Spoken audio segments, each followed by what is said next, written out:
peer pressure, Sheikh? Give us some advice. Well, I think the first thing, everyone should understand that peer pressure is not something new. It's existed in history, and it exists today, and it will exist. And Allah subhanahu wa ta'ala mentioned peer pressure, or talked about peer pressure in the Quran. He said, إِنَّ الَّذِينَ أَجْرَمُوا كَانُوا مِنَ الَّذِينَ آمَنُوا يَضْحَكُونَ وَإِذَا مَرُّوا بِهِمْ يَتَغَامَزُونَ. That Allah subhanahu wa ta'ala said, the criminals, they used to laugh at the believers. So they'll call you, you're girly, they'll laugh at you, they'll scoff at you. Nuh alayhi salam was building the ship. They were laughing at him. It's not raining. There's no flood. Why are you building a ship? You know, we have our pants above the ankle. They say the same thing. There's no flood. Why is your pants above the ankle? All right, so they're gonna scoff. They're gonna laugh. They're gonna make fun. But the key, the solution, the strength comes in the same surah. Allah Azza wa Jalla ties the challenge of peer pressure with the akhirah. فَالْيَوْمَ الَّذِينَ آمَنُوا. Allah subhanahu wa ta'ala says that on that day, hereafter, the believers will laugh. So whoever gets the last laugh, laughs the best. So one shouldn't be afraid of peer pressure. It exists. It's part of life. But one should know how to deal with it. And the way to deal with it is to, at that moment when you're being pressured, link yourself with the akhirah. Put yourself in a completely different world in the akhirah, and that's how you get yourself out of that current situation. To see the face of our Lord, getting to be in eternal bliss and happiness, and this encourage us to be on the correct way and not to succumb to temporary joys, temporary amusement, and temporary fun? We have to. Umar radiallahu anhu one day came to the house of the Prophet Muhammad sallallahu alaihi wasallam. He saw it was basically bare, a cot and a water skin. The Prophet sallallahu alaihi wasallam had marks on his body for sleeping on that rough cot. Umar radiallahu anhu started to weep and said, "O Messenger of Allah, the kings of Rome and Persia have all this luxury. Why don't you make dua that Allah give us something?"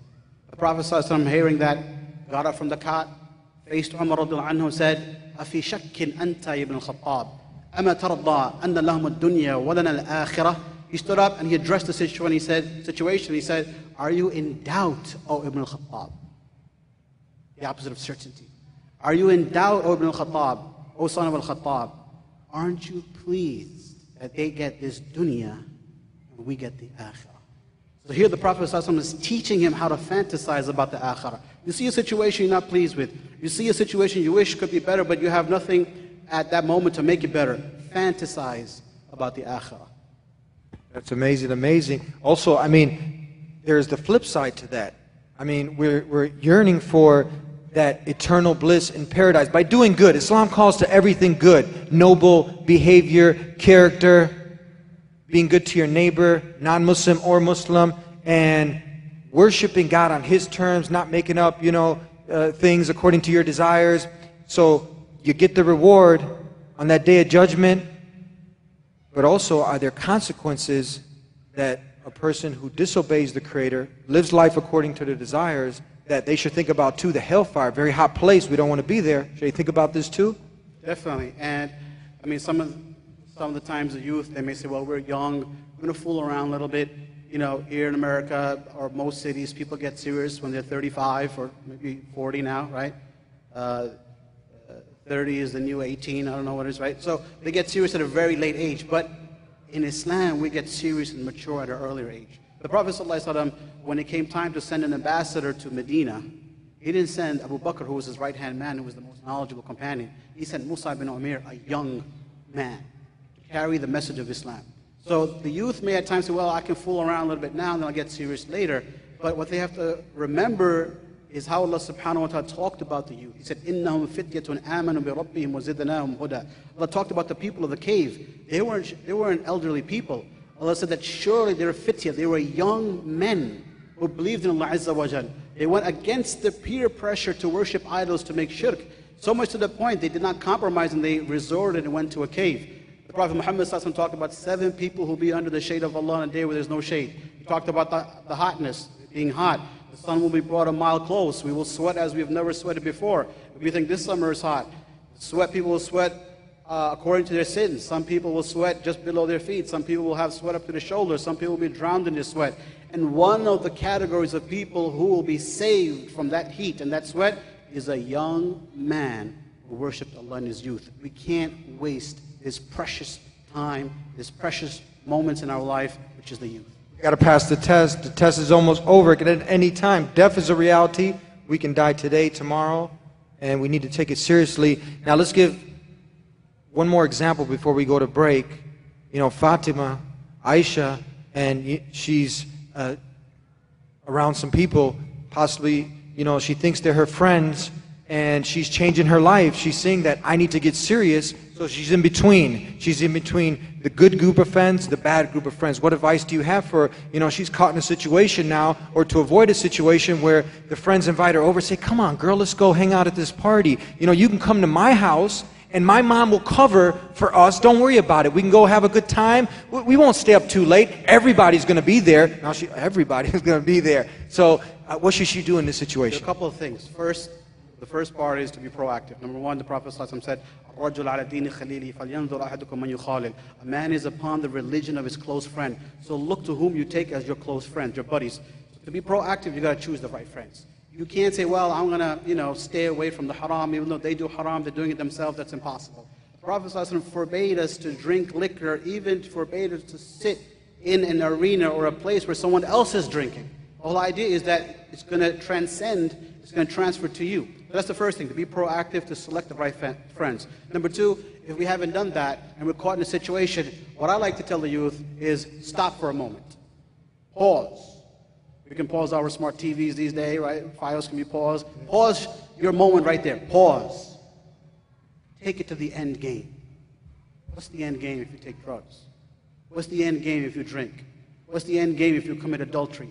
Don't take it step by step, because Shaitan is taking you step by step, and he doesn't want you to see the end game. Skip those chapters. See the end game. What is the end game? You don't have to live through it to see the end game. So many people already failed. The wise person is the one who benefits and learns from other people's failures, and the not so wise person is somebody who, despite people have failed, that went through that path, goes through that path himself, then goes to rehab, then realized it wasn't a good idea to get pregnant, then realized it wasn't a good idea to have a child without being married to her, then realizes that drugs has really screwed my life. But to look at the end game before even entering to the game. If the end game is good, pursue it. If the end game is bad, stay away.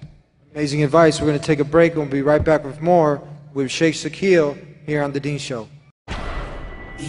On the outside, everything looks good. You see the $100,000 cars, you see a lot of diamonds, you see a lot of females, and they think that this is, this is a life. This is like, paradise right here on earth. It's not anyone's job to go into someone's heart and change their heart. Your job is to tell people what the truth is. And the reality of it is, while I'm sitting here constantly paying for the disease, the cure was free. Back here on The Dean Show, giving some real advice for real situations, peer pressure. And you mentioned good companionship, good friends. You're around bad company, bad friends, you're going to end up doing some bad things. Can we give a real live example? For instance, if it's worth something to you, you're going to sacrifice. If you want to get that degree, and you have friends calling you now to cut class, to not study, be away from the study circles, you'll see, like you said, the end result. You're going to see, I'm going to get my PhD, my degree, I'm going to make good money, have a big house, big car. You're going to not hang around with certain people who are distracting you, diverting you. If we want to get to paradise, we want to earn the pleasure of the Creator of the heavens and earth, it's the same thing here, isn't it? Good companionship, be away from people who are drinking, doing drugs, not like thinking like, oh, we're like so pious and right, calling them to this that's better than that, because obviously the Creator prohibited these things because they're bad for us. So is this a way, an example, maybe you give something else so people can really, this can hit home? Well, basically, I think that's a very good point. A lot of people go with the flow, go with the wind, succumb to peer pressure simply because of that satanic thought, I'll be deprived. I'm going to miss out. I'm going to lose out.